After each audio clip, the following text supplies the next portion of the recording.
But do not laugh at my attempted sin. Repent not, mocking maid, thy girlhood's choice. The fervor of my love affects my voice.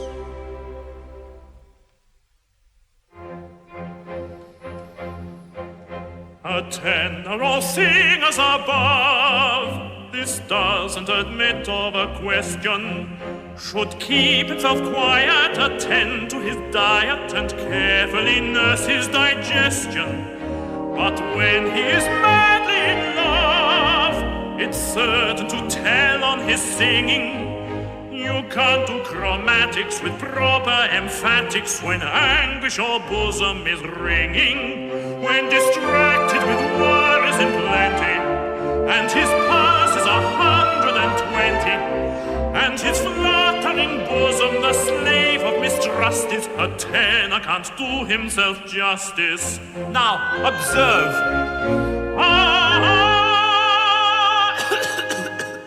You see, I can't do myself justice.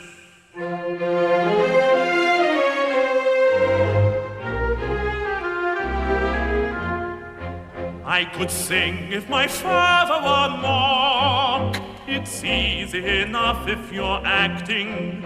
But when one's emotion is born of devotion, you mustn't be over-exacting. One ought to be firm as a rock, to venture a shaking vibrato. When fervor's expected, keep cool and collected, or never attempt agitato. But of course when his tongue is of leather, and his lips appear pasted together, and his sensitive palate as dry as a crust is, a tenor can't do himself justice. Now observe.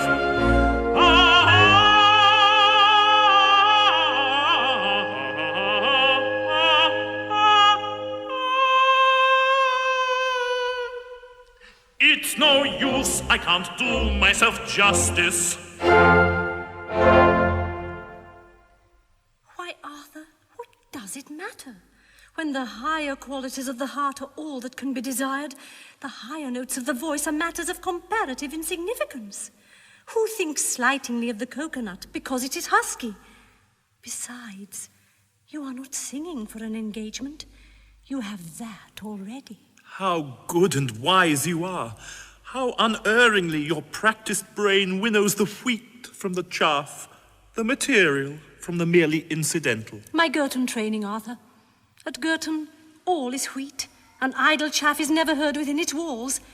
But tell me, is not all working marvellously well? Have not our flowers of progress more than justified their name? We have indeed done our best. Captain Corcoran and I have, in concert, thoroughly remodelled the sister services, and upon so sound a basis that the South Pacific trembles at the name of Utopia. How clever of you. Clever? Not a bit. It's as easy as possible when the Admiralty and the Horse Guards are not there to interfere. And so with the others. Freed from the trammels imposed upon them by idle acts of Parliament, all have given their natural talents full play and introduced reforms which, even in England, were never dreamt of.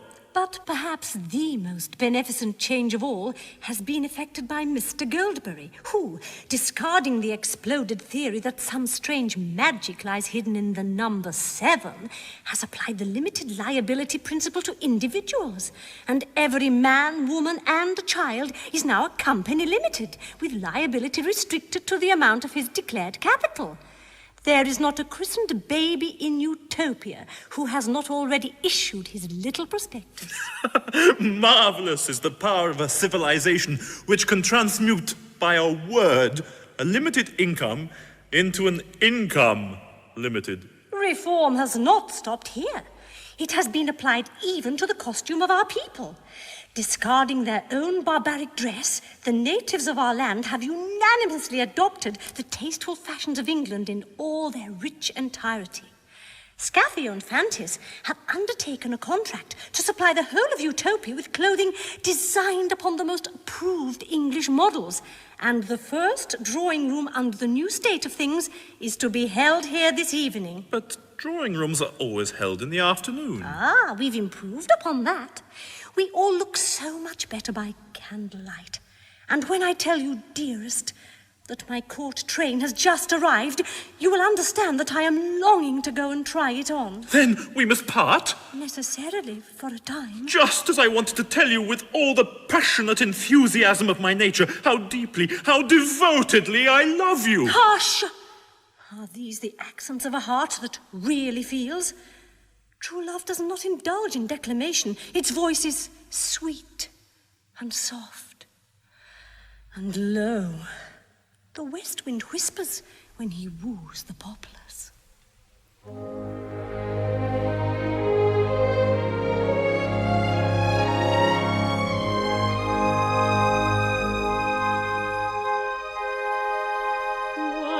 of love too loudly spoken ring their own untimely knell. Noisy vows are rudely broken, soft the song of Phylla. Whisper sweetly, whisper slowly, hour by hour and day by day, sweet and low as accents holy, are the notes of lovers' lay. Sweet and low, sweet and low as accents holy, are the notes of lovers' lay, are the notes of lovers' lay.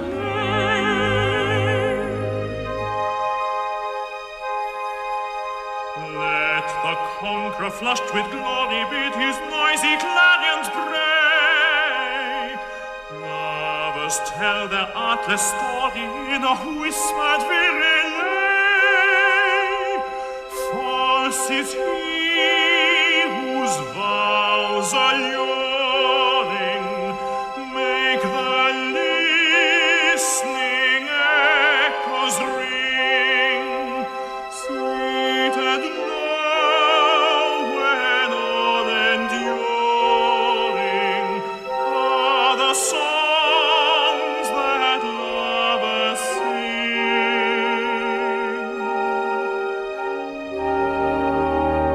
Sweet and low, sweet and low, sweet and low and all enduring are the songs that lovers sing, are the songs that lovers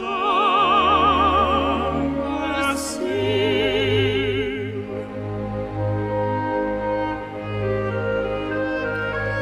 Sweet and low,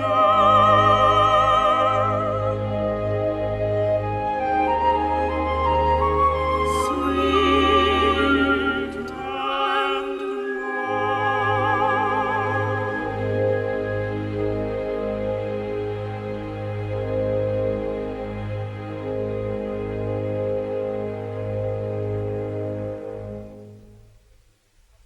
To a monarch who has been accustomed to the uncontrolled use of his limbs, the costume of a British field marshal is perhaps at first a little cramping.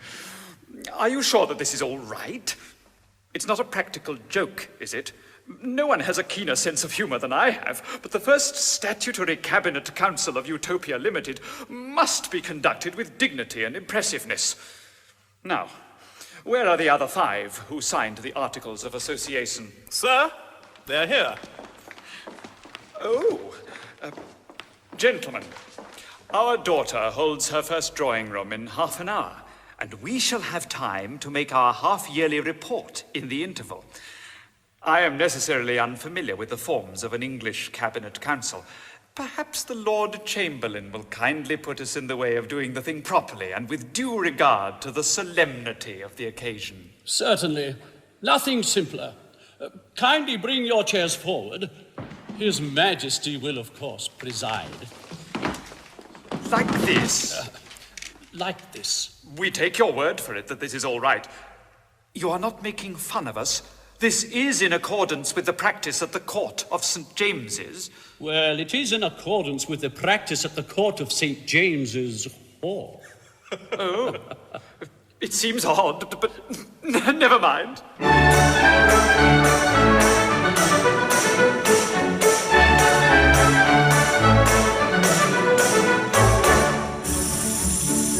Society has quite forsaken all her wicked courses, which empties our police courts and abolishes divorces. Divorce is nearly obsolete in England. No tolerance we show to undeserving rank and splendor, for the higher his position is, the greater the offender.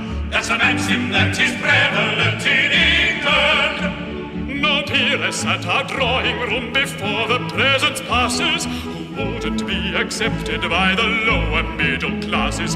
Each shady dame, whatever be her rank, is bowed out neatly.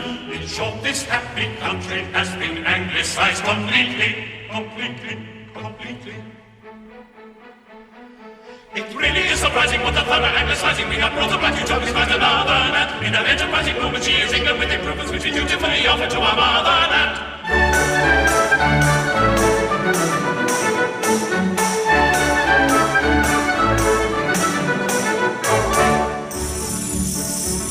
Our city we have beautified, we've done it willy-nilly, and all that isn't Belgrave Square is Strand and Piccadilly. We haven't any slumberies in England. We've solved the labour question with discrimination polished, so poverty is obsolete and hunger is abolished. We're going to abolish it in England. The Chamberlain, our native state, has purged beyond a question of risky situation and indelicate suggestion. No peace is tolerated if it's costumed indiscreetly.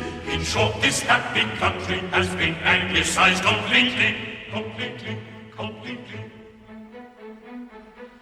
It really is surprising what the thorough anglicizing we have brought about Utopia by another land. In an enterprising movement, she is England with improvements which she dutifully offer to our motherland.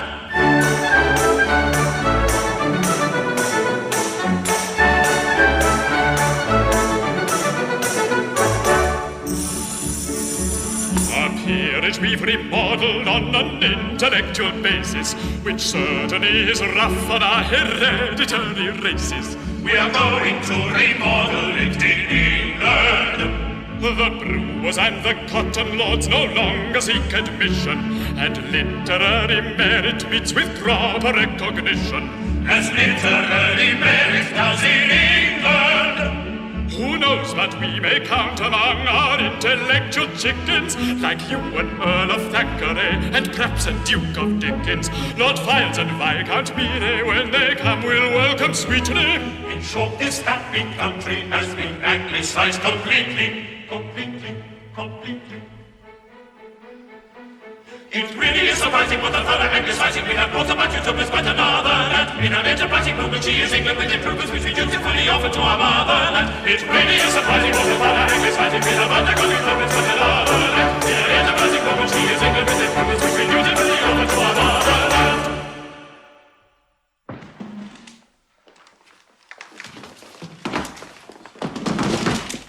Now then, for our first drawing room.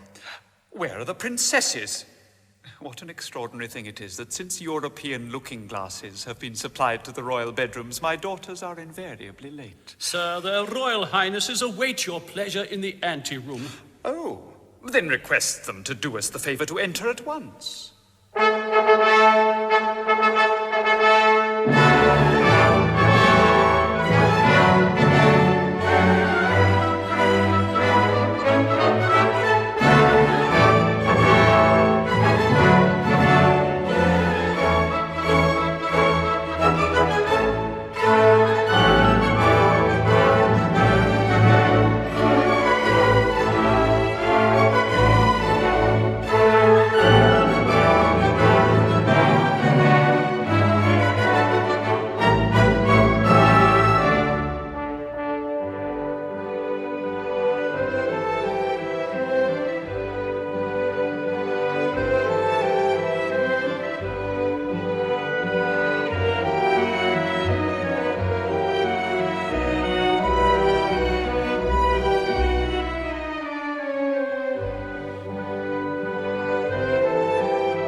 my daughters, we are about to attempt a very solemn ceremonial.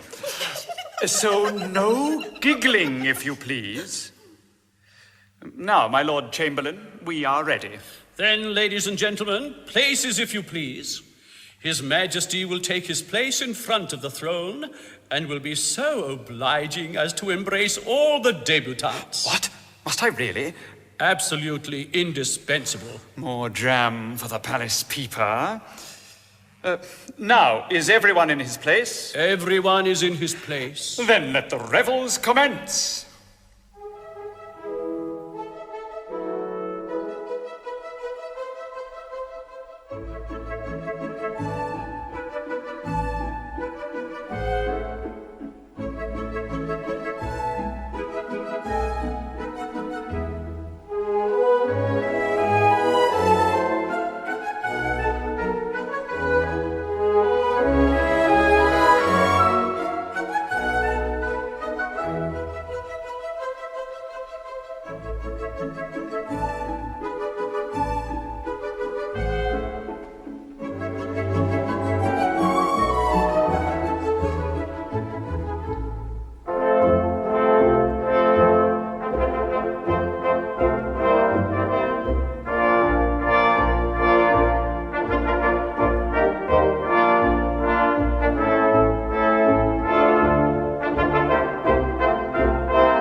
With fury deep we burn, we do. We fume with smothered rage, we do. These Englishmen who rule supreme, their undertaking they redeem by stifling every harmless scheme in which we both engage. They do. In which we both engage. We think it is our turn, we do. We think our turn has come, we do. These Englishmen, they must prepare to seek at once their native air. The king, as heretofore we swear, shall be beneath our thumb. He shall be beneath our thumb. He shall. For this mustn't be, and this won't do. If you'll back me, then I'll back you. No, this won't do. No, this mustn't be. No, this mustn't be, and this won't do. This won't do. Gentlemen, really. This unseemly display of energy within the royal precincts is altogether unpardonable. Pray, what do you complain of? What do we complain of? Why, through the innovations introduced by the flowers of progress, all our harmless schemes for making a provision for our old age are ruined. Our matrimonial agency is at a standstill. Our cheap sherry business is in bankruptcy. Our army clothing contests are paralyzed. And even our society paper, the Palace Peeper, is practically defunct. Defunct? Is that so? Dear, I'm truly sorry. Are you aware that Sir Barre has introduced a law of libel by which all editors of scurrilous newspapers are publicly flogged, as in England? And 6 of our editors have resigned in succession. Now, the editor of a scurrilous paper can stand a good deal. He takes a private thrashing as a matter of course. It's considered in his salary. But no gentleman likes to be publicly flogged. Naturally. I shouldn't like it myself. Then our burlesque theatre is absolutely ruined. Dear me. Well, theatrical property is not what it was. Are you aware that the Lord Chamberlain, who has his own views as to the best means of elevating the national drama, has declined to license any play that is not in blank verse and 300 years old, as in England? And, as if that wasn't enough, the county councillor has ordered a 4-foot wall to be built up right across the proscenium in case of fire, as in England. It's so hard on the company, who are liable to be roasted alive. And this has to be met by enormously increased salaries, as in England. You probably know that we've contracted to supply the entire nation with a complete English outfit.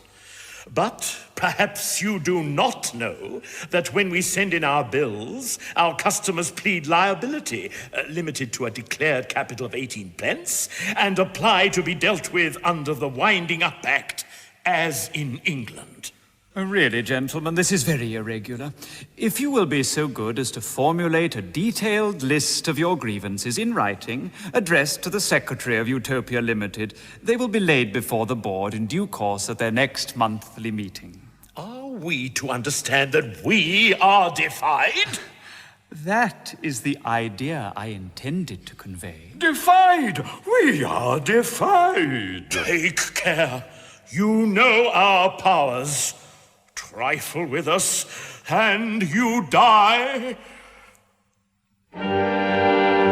If you think that when banded in unity, we may both be defied with impunity, you are sadly misled of the verity. If you value repose and tranquility, you'll revert to a state of docility, or prepare to regret your temerity. If my speech is unduly refractory, you will find it a course satisfactory at an early board meeting to show it up. Though with proper excuse you can trump any, you may wind up a limited company. You cannot conveniently blow it up. Whene'er I chance to baffle you, I also dance a step or two. Of this now guess the hidden sense. Of this now guess the hidden sense.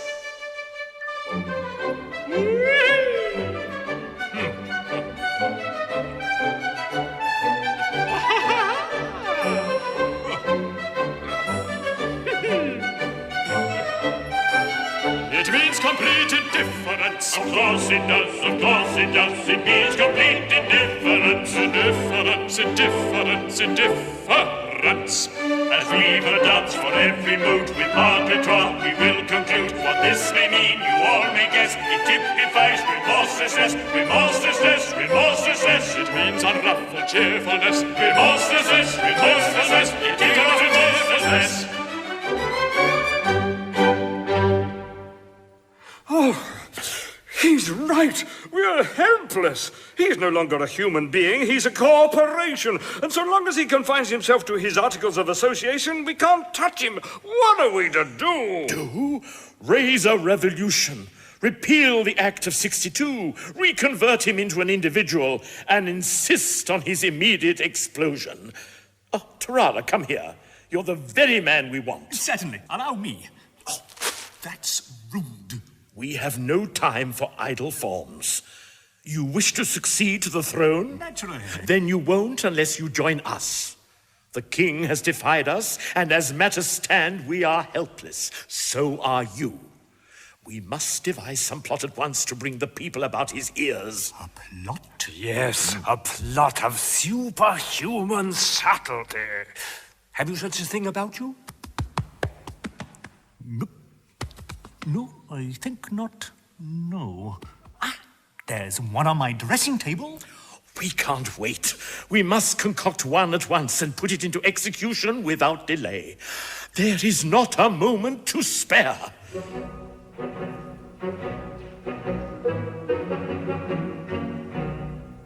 With wily brain upon the spot of private plot, we'll plan the most ingenious private plots since private plots began. That's understood. So far we've got at striking while the iron's hot. We'll now determine like a shot the details of this private plot. I think we ought. Such wash I never heard. Ah, happy thought. How utterly dashed absurd. I'll tell you how. Why, what put that in your head? I've got it now. I think it's very much absurd. Oh, take him away to bed. Oh, put him to bed. Oh, put him to bed. What, put me to bed? Yes, certainly put him to bed. But miss me, don't you see? Do listen to me, I pray. It certainly seems to me. Ah, this is the only way. It's rubbish, absurd, you go. You talk ridiculous stuff. You're a heavily bond. You're a very vain old buff. You're a vain old buff. You're talking ridiculous stuff. Ridiculous stuff. So far we haven't quite solved the plot. They're not a very ingenious lot. But don't be unhappy, it's still on the tappy. We'll presently hit on a capital plot.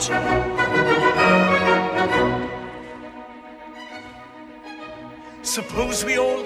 Let's see if we can work out something. Now there, I think you're right. Then we might all...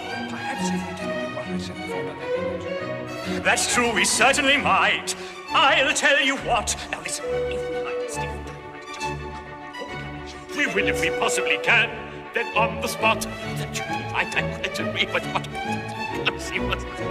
Bravo, a capital plan. That's exceedingly neat and new. Exceedingly new and neat. I fancy that will do. It's certainly very complete. Well done, you sly old sir. Bravo, you cunning old boy. You very ingenious Cap. You intellectual so. You very bravo, you cunning old boy. You cunning old chap. At last a capital plan we've got. We won't say how and we won't say what. It's saving my noddle now. Off we will toddle and slyly develop this capital plot. At length a capital plan we've got. We won't say how and we won't say what. It's saving my noddle now. Off we will toddle and slyly develop this capital plot.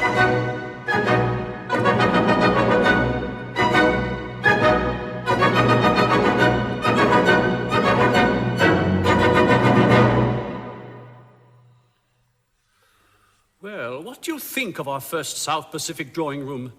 Allowing for a slight difficulty with the trains and a little want of familiarity with the use of the rouge pot, it was, on the whole, a meritorious affair. My dear Dramaleigh, it redounds infinitely to your credit. One or two judicious innovations, I think. Admirable. The cup of tea and the plate of mixed biscuits were a cheap and effective inspiration. Yes, my idea entirely. Never been done before. Pretty little maids, the king's youngest daughters, but timid. Oh, that'll wear off. Young. That'll wear off. Oh, here they come, by George. And without the dragon. What can they have done with her? Oh, if you please, Lady Sophy has sent us in here because Zara and Captain Fitzbattleaxe are going on in the garden in a manner which no well-conducted young ladies ought to witness. Indeed, we are very much obliged to her ladyship. Are you? I wonder why. Don't tell us if it's rude. Rude? Oh, not at all. We are obliged to Lady Sophy because she has afforded us the pleasure of seeing you. I don't think you ought to talk to us like that. It's calculated to turn our heads. Attractive girls cannot be too particular. Oh, pray, pray do not take advantage of our unprotected innocence. Pray be reassured. You are in no danger whatever. Oh. But may I ask, is this extreme delicacy, this shrinking sensitiveness, a general characteristic of utopian young ladies? Oh, no. We are crack specimens. We are the pick of the basket. Would you mind not coming quite so near? Thank you. And please, don't look at us like that. It unsettles us. And we don't like it.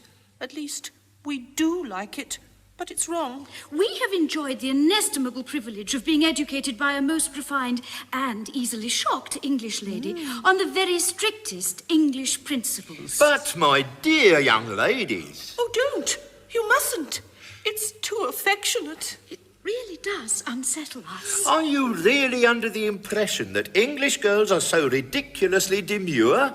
Why, an English girl of the highest type is the best, the most beautiful, the bravest, and the brightest creature that heaven has conferred upon this world of ours.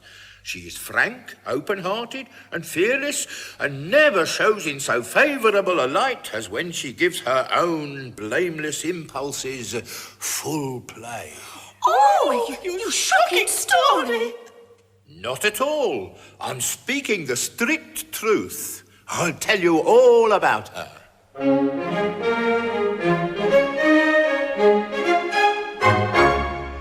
A wonderful joy our eyes do bless.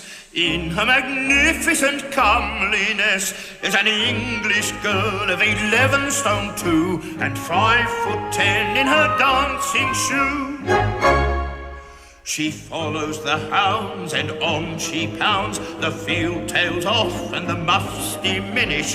Over the hedges and brooks she bounds, straight as a crow from fine to finish. At cricket her kin will lose or win, she and her maids on grass and clover. 11 maids out, 11 maids in, and perhaps an occasional maiden over. Oh, go search the world and search the sea, and come you home and sing with me. There's no such gold and no such pearl as a bright and beautiful English girl.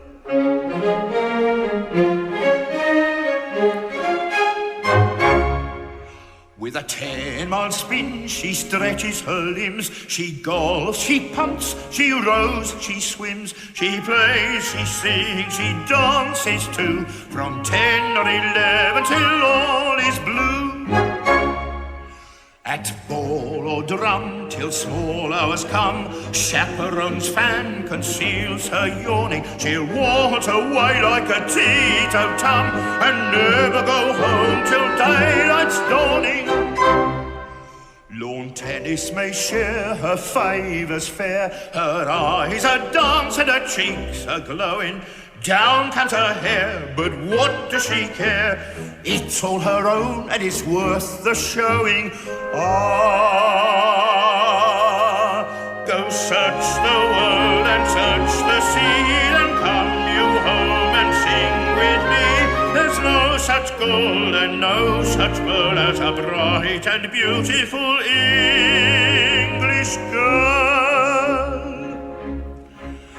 Her soul is sweet as the ocean air, for prudery knows no haven there. To find mock modesty, please apply to the conscious blush and the downcast eye. Rich in the things contentment brings, in every pure enjoyment wealthy, blithe as a beautiful bird she sings, for body and mind are hale and healthy. Her eyes they thrill with right goodwill, her heart is light as a floating feather, as pure and bright as a mountain rill that leaps and laughs in the highland heather. Ah, go search the world and search the sea, then come you home and sing with me. There's no such gold and no such pearl as a bright and beautiful English girl.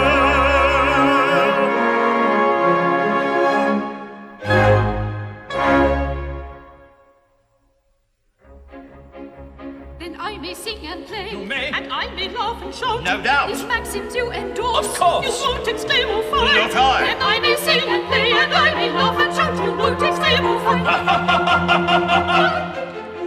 Whatever you are, be that. Whatever you say, be true. Straightforwardly act, be honest in fact, be nobody else but you. Give every answer pat, your character true unfurl, and when it is ripe, you'll then be a type of a capital English girl. Oh, sweet surprise, oh dear delight, to find it undisputed quite. All musty fusty rules despite, that art is wrong and nature right. Oh, sweet surprise, oh dear delight, to find it undisputed quite. All musty fusty rules despite, that art is wrong and nature right.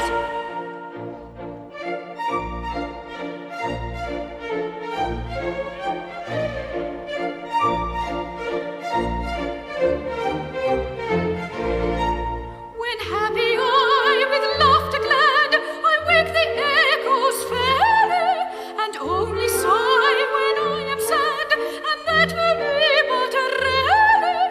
I'll ruined fish and gallop soon, no longer be a prayer one, and when I wish to hum a tune, it needn't be a hymn one. No, no, no, no. It needn't be a hymn one. Oh, sweet surprise, oh dear delight, to find it undisputed quite. All musty fusty rules despite, that art is wrong and nature right. Oh, sweet surprise, oh dear delight, to find it undisputed quite. All musty fusty rules despite, that art is wrong and nature right.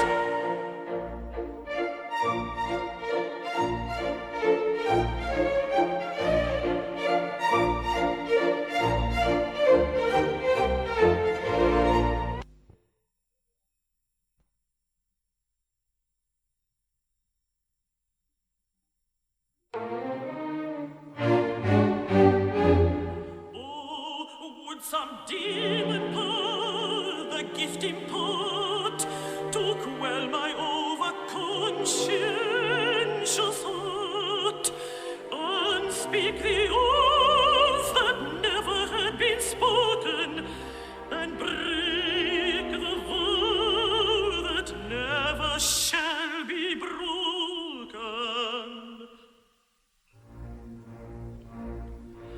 When but a maid of 15 years, unsought, unplighted, short petticoated, and I fear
Each morning I pursued my game, an early riser.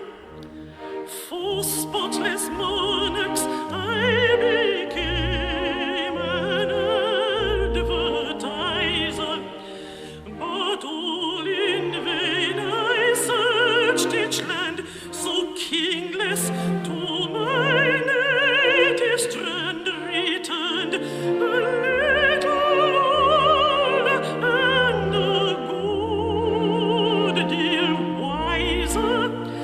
I learned that spotless king and prince have disappeared some ages since in Paramount's angelic grace is but a mask on nature's face. Oh, me, is but a mask on nature's face, on nature's face.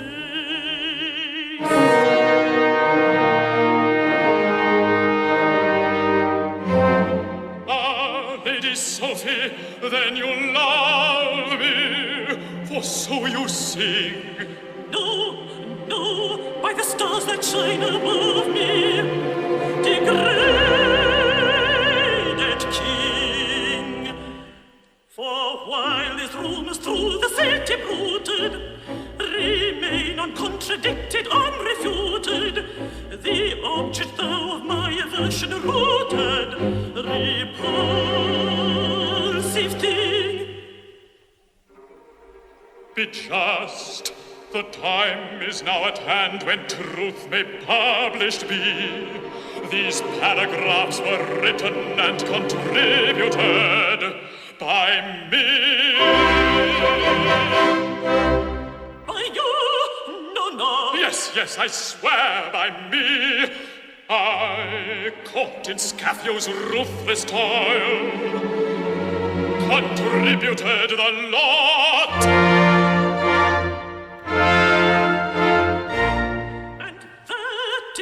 You did not boil the author on the spot. And that is why I did not boil the author on the spot. I couldn't think why you did not boil the author on the spot. I know very well why I didn't boil him on the spot. Oh, rapture unrestrained of a candid retractation, for my sovereign has laid a convincing explanation. And the clouds that gathered all have vanished in the distance, and of kings of fairy law, one at least is in existence. Of kings of fairy law, one at least is in existence. For the skies are blue above, and the earth is red and rosal. Now the lady of my love has accepted my proposal, for that as in Norham ponds I have crossed without assistance, and of prudish paragons one at least is in existence. Of prudish paragons one at least is in existence. The clouds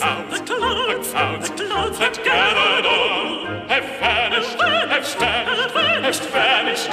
distance. All have vanished, all have vanished, all have vanished, vanished in the distance.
Well, how works the plot?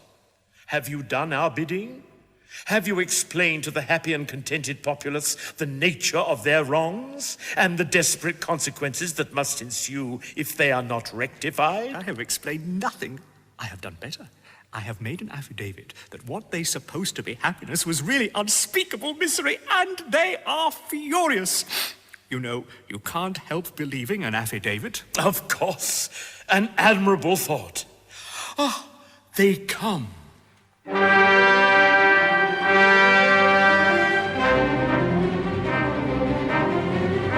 our secret land, and our enforced command, reformers later hang like some remorseless progress, and made us darkly rule the deeds she dared to do, and all is owing to those hated flaws of progress. So down with them, reforms and hated progress. So down with them, down with the flaws of progress, down with the flaws of progress, down with them, down with them, down with them, down with them, down with the flaws of progress.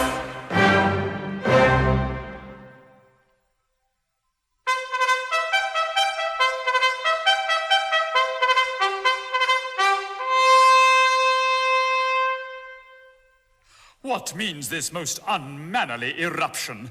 Is this your gratitude for boons conferred? Boons? Bah! A fico for such boons, say we. These boons have brought Utopia to a standstill.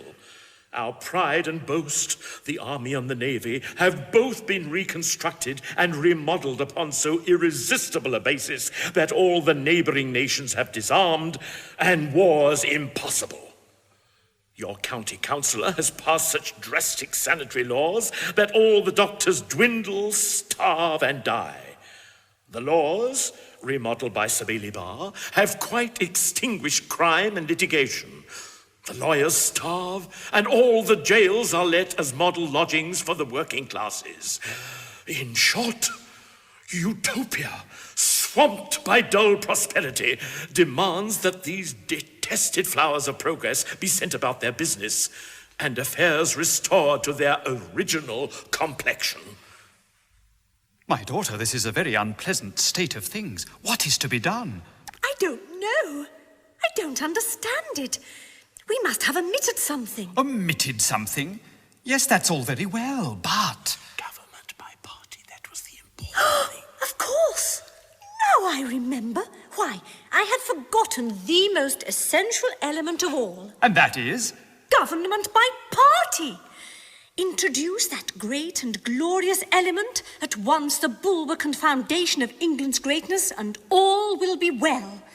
No political measures will endure, because one party will assuredly undo all that the other party has done. And while grouse is to be shot and foxes worried to death, the legislative action of the country will be at a standstill.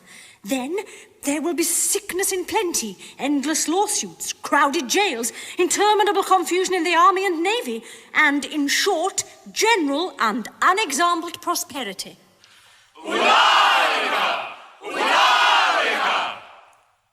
Baffled, but an hour will come. Your hour has come already. Away with them, and let them wait my will.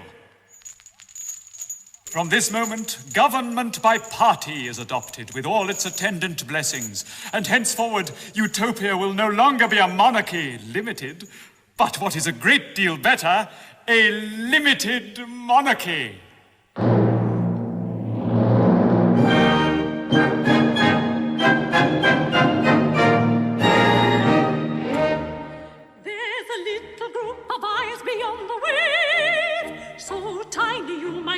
Wonder where it is. That nation is the bravest of the brave, and cowards are the rarest of all rarities. The proudest nations kneel at her command. She terrifies all foreign-born rapscallions, and holds the peace of Europe in her hand, with half a score invincible battalions. Such a day is the day when she fought up again from the island which dwells in the sea. And it's all for her to say that she makes no mistake, that she's all she professes to be. Oh, may we copy all her maxims wise, and and imitate her virtues and her charities. And may we by degrees acclimatize her parliamentary peculiarities. By doing so we shall in course of time regenerate completely our entire land. Great Britain is that monarchy sublime, to which some add but others do not Ireland. Such a day says the tale which is born